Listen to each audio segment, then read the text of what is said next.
Assalamualaikum warahmatullahi wabarakatuh. Teman-teman, Bapak Ibu semuanya, kali ini kita akan belajar kembali. Materinya adalah dinasti Umayyah. Sedikit beberapa soal yang penting kita tetap belajar istiqomah. Semoga kita semua mendapatkan hasil yang terbaik dalam seleksi P3K maupun CPNS kali ini dengan ridho Allah Subhanahu wa taala. Dan sebelumnya marilah kita berdoa dulu agar apa yang kita pelajari ini bisa bermanfaat. Bismillahirrahmanirrahim. Rabbi zidna ilma warzuqna fahma. Amin amin ya rabbal alamin. Oke, kita langsung saja menuju ke soal yang pertama. Pada awal terbentuknya dinasti Umayyah bermula dari peperangan antara Ali bin Abi Thalib dengan Muawiyah bin Abi Sufyan, yang mana perang tersebut dinamakan perang Asifin B Jamal C Yamamah D Zab. Jadi pada masa terbentuknya dinasti Umayyah, awalnya itu terjadi peperangan antara Muawiyah bin Abi Sufyan dan Ali bin Abi Thalib. Karena Muawiyah merasa Ali bin Abi Thalib kurang perhatian dalam kasus pembunuhan Utsman bin Affan.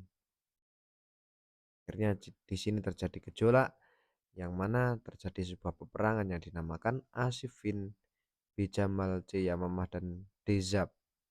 Jawaban yang benar adalah perang antara Muawiyah dan Ali bin Abi Thalib dinamakan perang Perang Siffin. Kalau perang Jamal itu adalah perang di antara Aisyah dan Ali bin Abi Thalib. Siti Aisyah dan Ali bin Abi Thalib itu dinamakan perang Jamal. Kalau perang Yamamah itu adalah perang di mana Abu Bakar As-Siddiq itu memerangi nabi palsu, yang dimana nabi palsu tersebut muncul setelah Nabi Muhammad Shallallahu Alaihi Wasallam wafat. Nabi palsu tersebut bernama Musailamah Al-Kadzab. Musailamah Al-Kadzab itu juga mempunyai salah satu anggota yang bernama uh, Banu Hanifah. Banu Hanifah ini salah satu orang yang menentang ajakan Nabi Muhammad untuk masuk dalam Islam. Namanya Banu Hanifah. Kalau perang Zab ini adalah perang ya pada akhir masa kepemimpinan Bani Umayyah. Jadi menjadi sebuah pertanda hancurnya Bani Umayyah dan digantikan dengan Bani Abbasiyah. Jawaban yang benar adalah perang Siffin. Selanjutnya, dinasti Umayyah memimpin menjadi dua periode, yaitu di Damaskus dan di Andalusia. Andalusia itu Cordoba Spanyol. Kemudian khalifah yang mendirikan Umayyah II di Andalusia bernama, jadi yang pertama itu kepemimpinannya di Damaskus. Kemudian setelah Damaskus itu eh, bergeser atau pindah di Andalusia karena pada saat itu terdapat sebuah peperangan. Nah, pertanyaan di sini adalah siapa pemimpin atau yang mendirikan Bani Umayyah atau Umayyah II ketika di Andalusia? Namanya adalah A. Walid bin Abdul Malik, B. Abdurrahman Ad-Dakhil, C. Sumayyah binti Khalaf, D. Muawiyah bin Abu Sufyan. Kita kupas satu persatu. Kalau Walid bin Abdul Malik itu adalah khalifah yang menjadi penanda masa kejayaan Bani Umayyah. Walid bin Abdul Malik. Berarti bukan, ini masih masa periode pemerintahan di Damaskus. Kemudian Abdurrahman Ad-Dakhil. Abdurrahman Ad-Dakhil ini adalah khalifah yang dimana ketika terdapat pembunuhan atau peperangan pada masa periode pertama, Abdurrahman Ad-Dakhil ini melarikan diri kemudian mendirikan Muawiyah Umayyah II, mendirikan Umayyah II. Akhirnya pada saat di Andalusia itu di Spanyol itu muncullah Umayyah II yang didirikan oleh Abdurrahman Ad-Dakhil. Jadi jawabannya adalah B.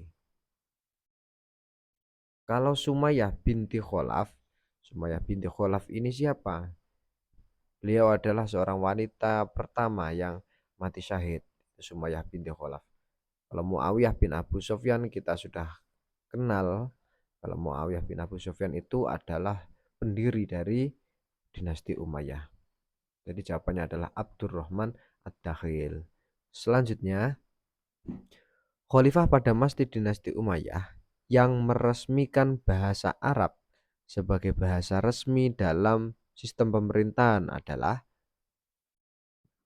A. Hafsah binti Umar, B. Umar bin Abdul Aziz, C. Abdul Malik bin Marwan, D. Marwan II. Jadi yang meresmikan bahasa Arab sebagai bahasa resmi dalam sistem pemerintahan pada masa dinasti Umayyah itu siapa? Kita kupas. Hafsah binti Umar ini seorang wanita yang menjadi putri dari Umar bin Khattab.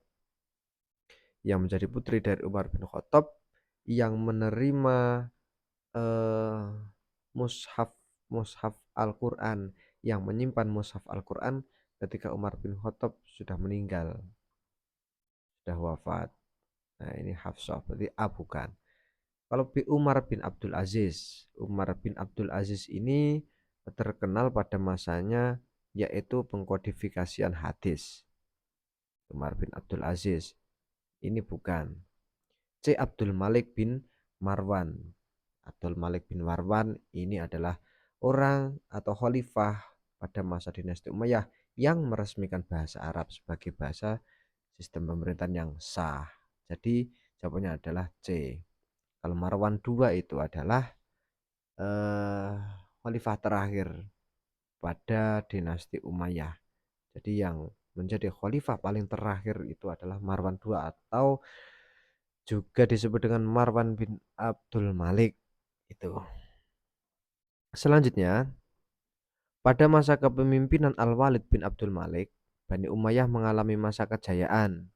Salah satu pencapaiannya adalah memperluas daerah kekuasaan di Spanyol, yang mana penaklukannya dipimpin oleh A. Tariq bin Ziyad, B. Zaid bin Thabit, C. Al-Farabi, D. Umayyah bin Abdisham.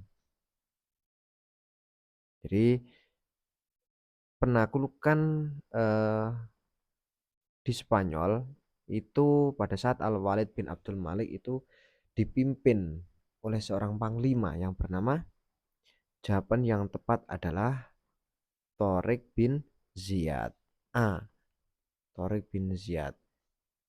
Kalau Zaid bin Sabit itu adalah sahabat yang diutus sebagai penulis Al-Quran. Jadi Zaid bin Sabit itu diutus menjadi seorang penulis dalam kodifikasi Al-Quran. Kemudian Al-Farabi itu ilmuwan, eh, tokoh ilmuwan dalam hal filsafat, Al-Farabi. Kemudian Umayyah bin Abdisham ini kakek dari Muawiyah bin Abu Sufyan, seorang pendiri dari Bani Umayyah. Selanjutnya, kesepakatan antara Muawiyah dan Ali bin Abi Thalib untuk mengakhiri perang Siffin dinamakan. Di perang Siffin itu adalah perang yang terjadi antara Muawiyah dan Ali bin Abi Thalib. Kemudian dalam peperangan itu akhirnya terjadi sebuah kesepakatan yang dimana dari kesepakatan itu dampaknya atau akhirnya itu memunculkan sebuah keputusan yang mana Ali bin Abi Thalib itu turun jabatan dari khalifah dan digantikan oleh Muawiyah sebagai khalifah. Kemudian umat Islam itu terbagi menjadi 3 golongan, yaitu Khawarij, Syiah, dan Muawiyah. Yang dimana Syiah dan Khawarij ini eh, lepas. Kemudian Muawiyah itu mendirikan dinasti Umayyah. Nah, di sini kesepakatannya apa? Dinamakan apa? A. Amul Jamaah, B. Fathul Makkah, C. Perjanjian Madinah, D. Tahkim Daumatul Jandal. Kalau Amul Jamaah ini adalah sebuah sebuah kesepakatan atau penyerahan kekuasaan dari putra Ali bin Abi Thalib yaitu Hasan Hasan kepada Muawiyah. Ini amul jamaah. Berarti A bukan. Kalau Fathu Makkah itu eh, Fathu Makkah itu kan pada saat Nabi Muhammad. Kemudian C perjanjian Madinah ini bukan, dan jawaban yang tepat adalah Tahkim Daumatul Jandal D. Selanjutnya, tokoh yang terkenal dalam bidang ilmu kalam pada masa dinasti Umayyah adalah A. Al-Farabi, B. Wasil bin Atha, mohon maaf tulisannya kurang S ya, itu Wasil bin Atha. C. Az-Zahrawi, D. Abu Hasan Al-Asy'ari. Kalau siapa tokoh dalam bidang ilmu kalam pada masa dinasti Umayyah? Jawaban yang tepat adalah B. Wasil bin Atha. Wasil bin Atha ini tokoh ilmu kalam. Kalau Al-Farabi filsafat, kalau Az-Zahrawi itu kedokteran, kalau Abu Hasan Al-Asy'ari itu adalah ilmu kalam pada masa dinasti Abbasiyah. Oke, selanjutnya di bawah ini yang bukan tokoh yang terkenal dalam bidang ilmu hadis pada masa dinasti Umayyah adalah yang bukan tokoh yang terkenal bidang ilmu hadis pada masa dinasti Umayyah adalah A. Imam Bukhari. Imam Bukhari kita tahu, nah kitabnya yang terkenal adalah Sahih Bukhari. Kemudian Sunan Abu Daud yaitu Sunan Sunan Abu Daud ya kitabnya. Kemudian At-Tirmidzi, Sunan Tirmidzi. Kemudian D. Ibnu Sina. Nah, Ibnu Sina ini adalah tokoh kedokteran ini yang sangat terkenal. Jadi jawaban yang tepat adalah D, yang bukan tokoh dalam bidang ilmu hadis adalah Ibnu Sina. Oke, terima kasih. Itulah tadi sedikit soal yang dapat kita bahas. Ya, meskipun sedikit, yang penting kita tetap istiqomah belajar, istiqomah berjuang. Semoga apa yang telah kita pelajari ini bisa bermanfaat dan nantinya bisa kita terapkan dalam menjawab soal-soal pada waktu seleksi. Dan akhirnya kita semua bisa mendapatkan NIP sesuai dengan apa yang kita harapkan. Amin amin ya rabbal alamin. Kurang lebihnya ada kesalahan, banyak kesalahan pasti, silahkan dibenarkan melalui kolom komentar dan silahkan lihat video-video yang lain dalam channel ini. Jangan lupa kalau bermanfaat channel ini silahkan di subscribe. Terima kasih. Allah alam biswab. Assalamualaikum warahmatullahi wabarakatuh.